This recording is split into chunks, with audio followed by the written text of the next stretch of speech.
A teenage boy lies on the ground, clutching his jaw in pain.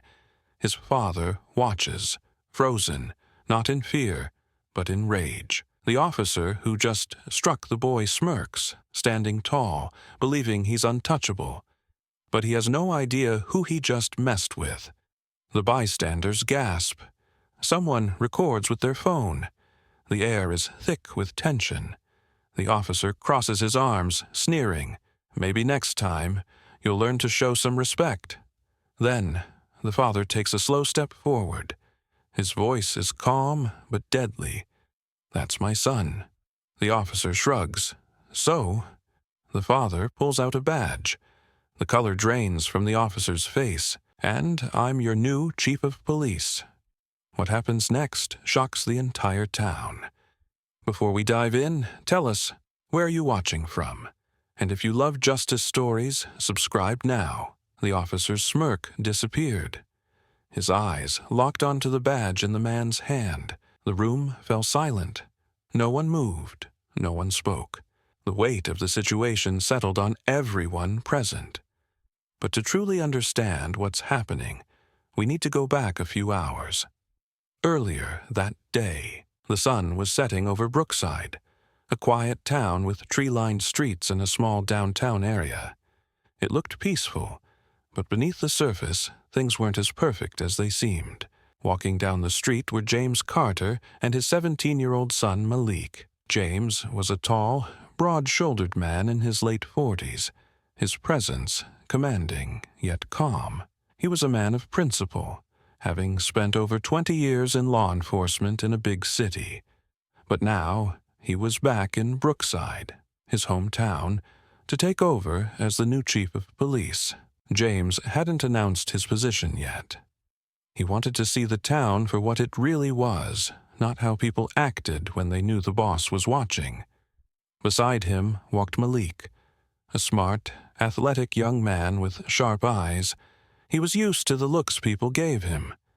Being a black teen in a mostly white town, he had grown up with the unspoken rule: be careful, be polite, never give them a reason. But sometimes even that wasn't enough. As they walked, Malik sighed. "You really think moving here's gonna change anything?" James looked at him. "I wouldn't have taken this job if I didn't." Malik scoffed. "Cops here don't care about justice, Dad. They only care about control." James stopped walking. He put a hand on his son's shoulder.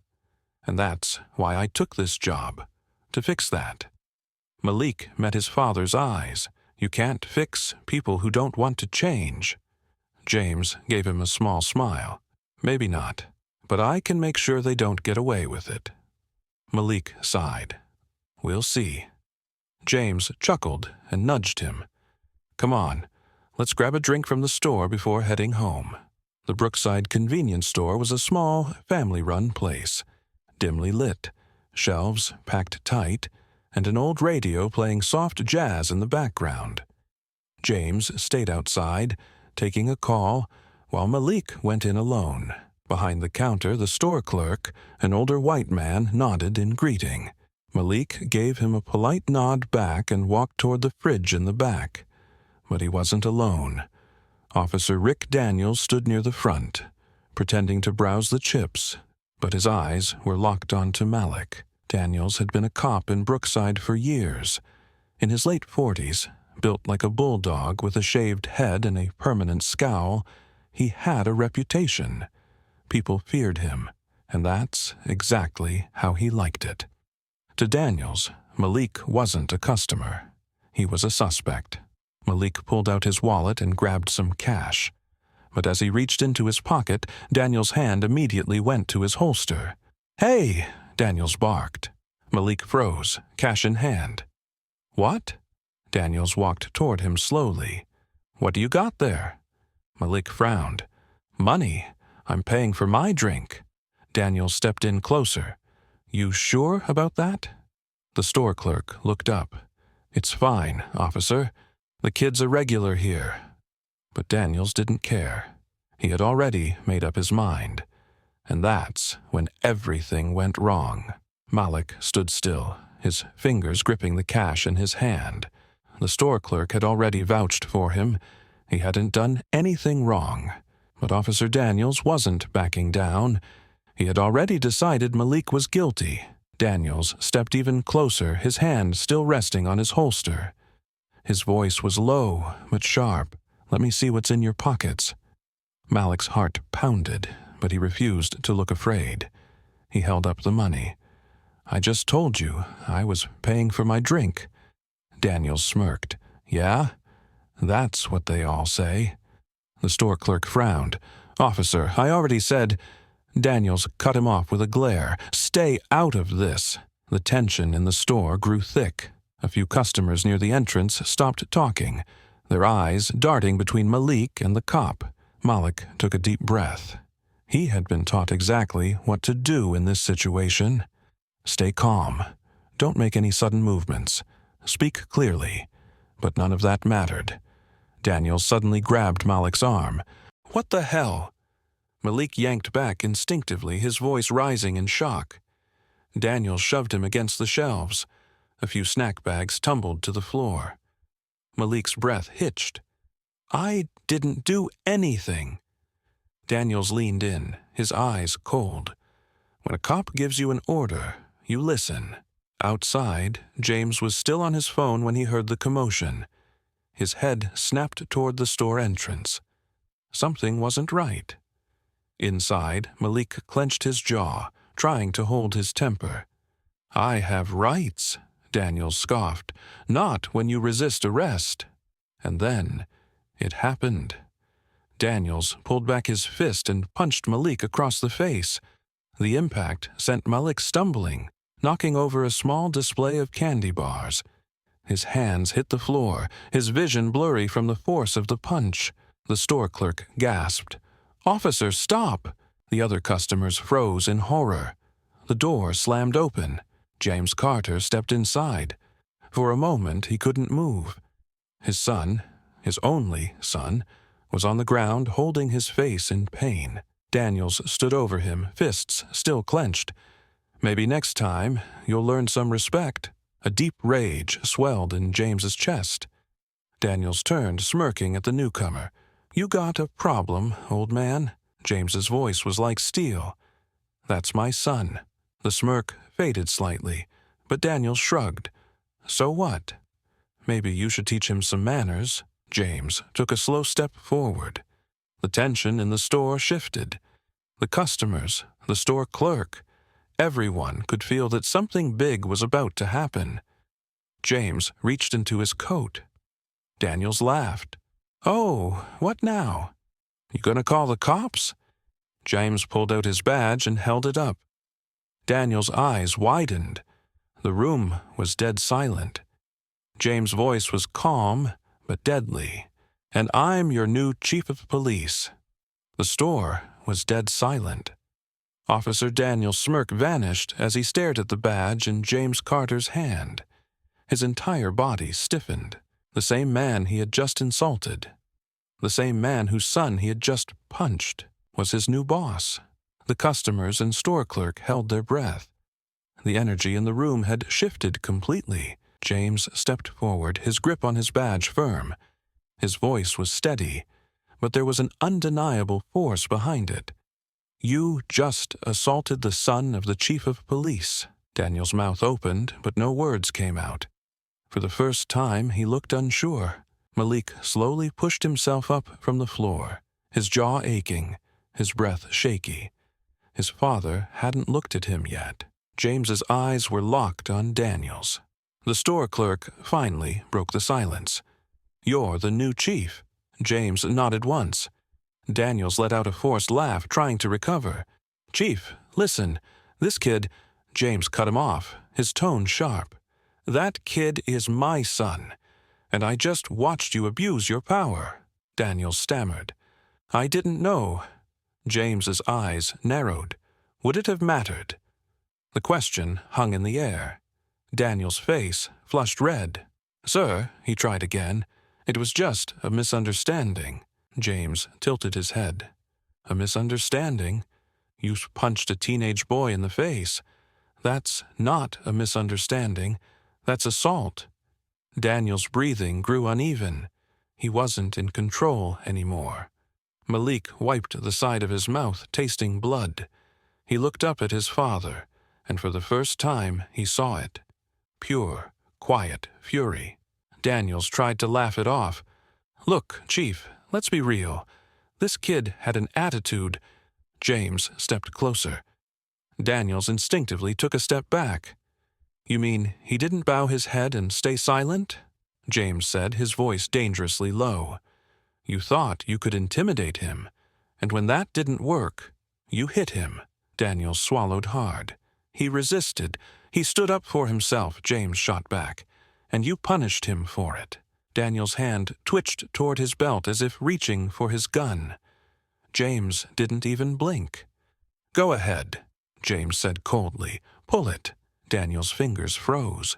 The store clerk took a step back, whispering to a customer, "I think we should call someone." Another customer whispered back, "I think the chief's handling it." Daniel's confidence was gone. He looked around, realizing for the first time that no one in the room was on his side. James finally looked at Malik. "Are you okay?" Malik nodded slowly. His father's calm power in this moment shook him. James turned back to Daniels. "I should fire you right here, right now." Daniels flinched. "Chief, please." James held up a hand. "Don't beg. You weren't sorry when you hit him. You weren't sorry when you laughed about it. You're only sorry now because you got caught." Daniels broke into a sweat. "It won't happen again." James tilted his head. "Number it won't." A long pause. Then James spoke again, louder this time. "Officer Rick Daniels, you are hereby suspended, effective immediately." The store erupted into whispers. The clerk covered his mouth in shock. Daniel's face turned red. "Suspended?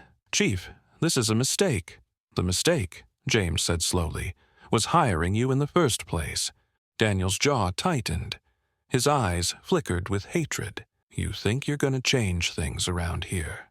James smiled slightly. "I know I will." Daniels gritted his teeth. "People like me built this department." James didn't even blink. "And people like me are about to clean it up." Daniels breathed heavily. For a second, it looked like he might fight back. Then he turned and stormed out. The store remained silent as the door slammed shut. James let out a slow breath. Then he turned back to Malik. "Come on," he said. "Let's go home." Malik stared at him for a moment. Then slowly, he followed. The clerk called after them. "Chief Carter." James paused. The clerk nodded. "It's about time we had someone like you." James gave him a nod, then stepped out into the night, his son by his side. Justice had just been served. But this was just the beginning. James Carter and his son stepped out of the store, leaving behind a stunned crowd. The night air was crisp, but the heat from what had just happened still hung in the atmosphere. Malik walked beside his father, still processing everything. He had never seen his dad like that. So controlled, yet so powerful. He had always respected his father. But tonight was different. As they reached the parking lot, a squad car sped up and screeched to a stop in front of them. James didn't flinch. He knew this wasn't over yet. 2 officers stepped out. One of them was Captain Roger Mills, a senior officer in the department who had been in Brookside for over 30 years. James had already done his research before taking the job. Mills was old school, resistant to change, and had protected bad cops for decades. James folded his arms. "Captain Mills." Mills's expression was neutral, but his eyes held something else. Defiance. "We need to talk, Chief," Mills said, his voice calm but firm. James nodded. "Then talk."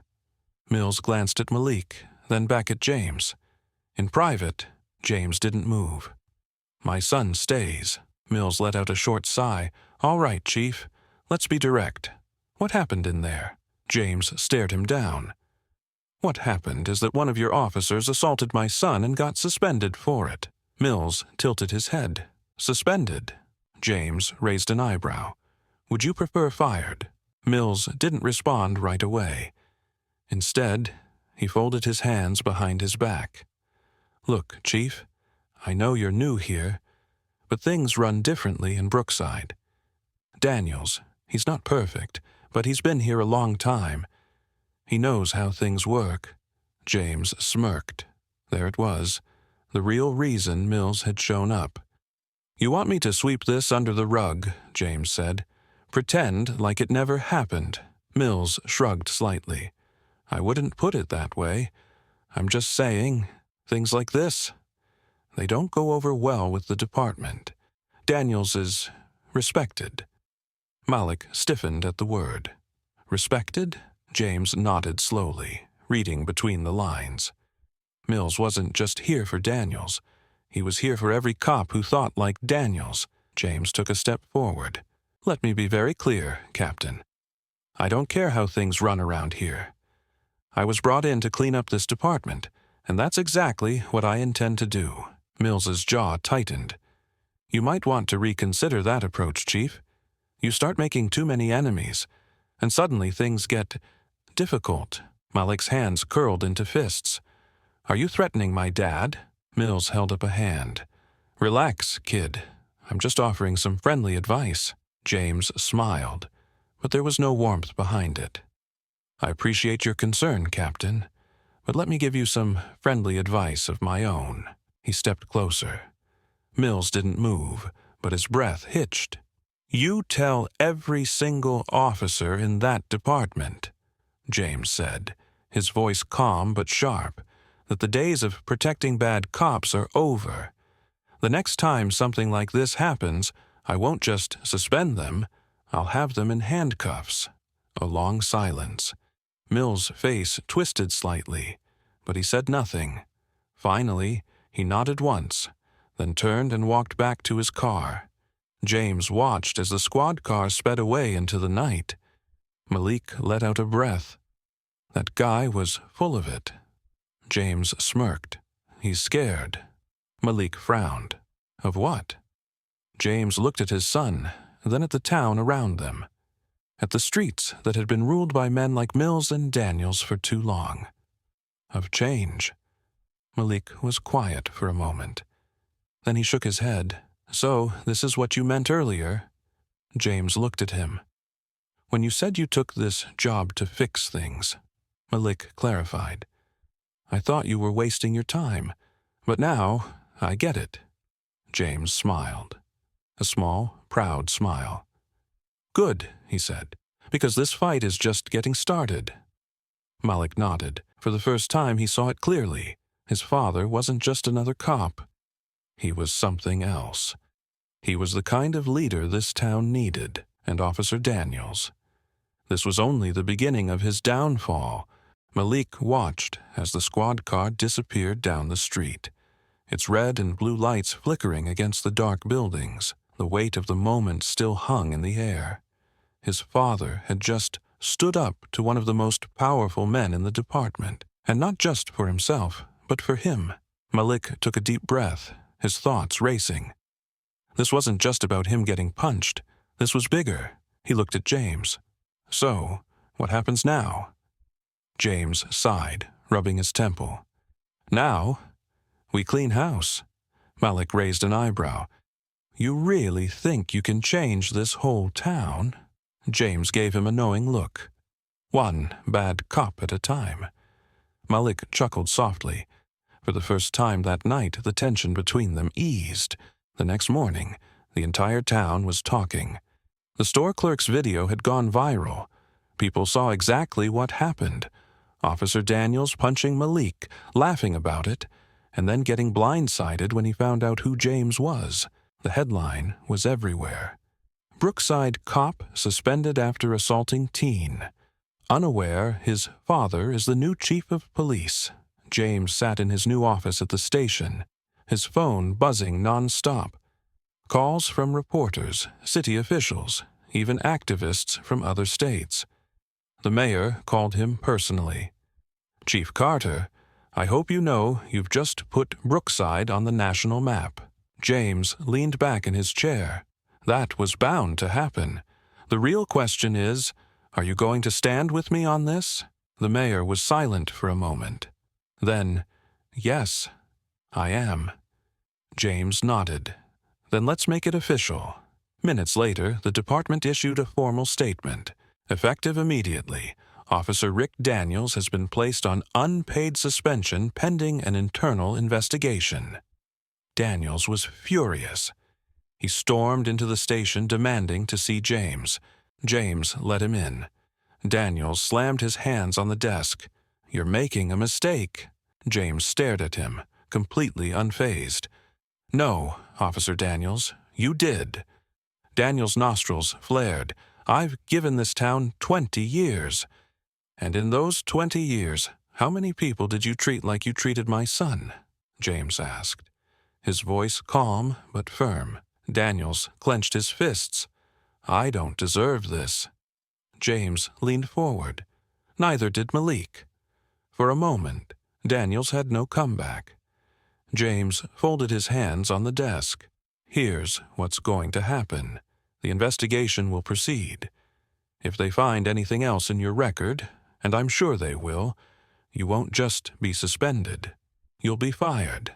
Daniel's jaw tightened. "You can accept that and walk away," James continued. "Or you can fight it, drag yourself through the mud, and lose everything." Daniels stared at him. He knew James was right.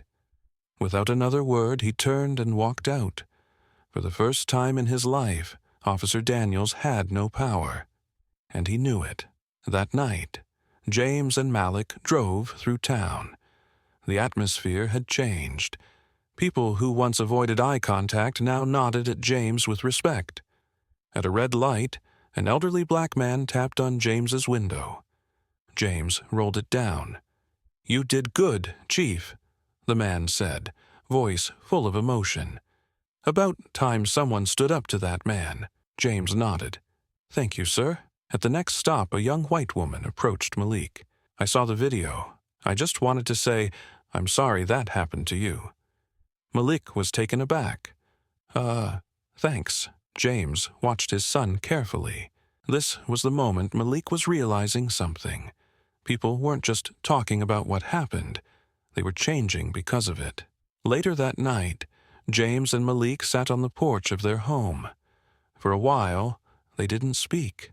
Then Malik finally said, "You didn't have to do all that for me."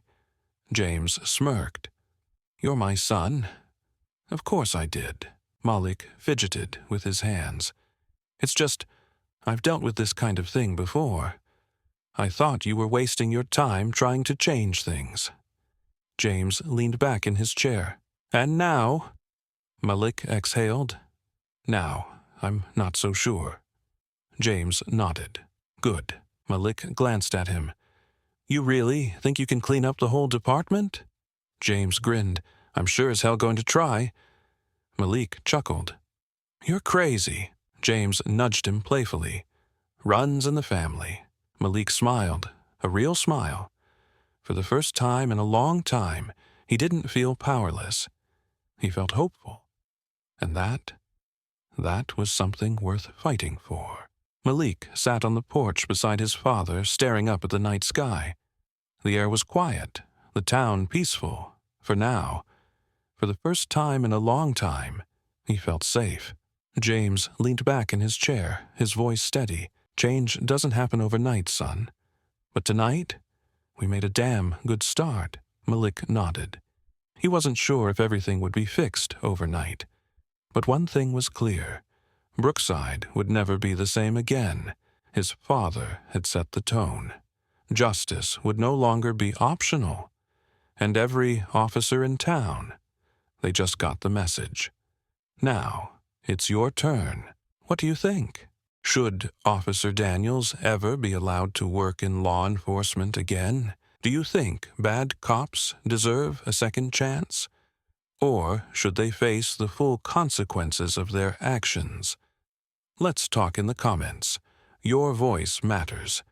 If you believe in justice, accountability, and standing up for what's right.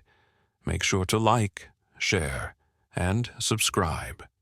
These stories are too important to be ignored. Justice is a fight we must win every day. See you in the next story.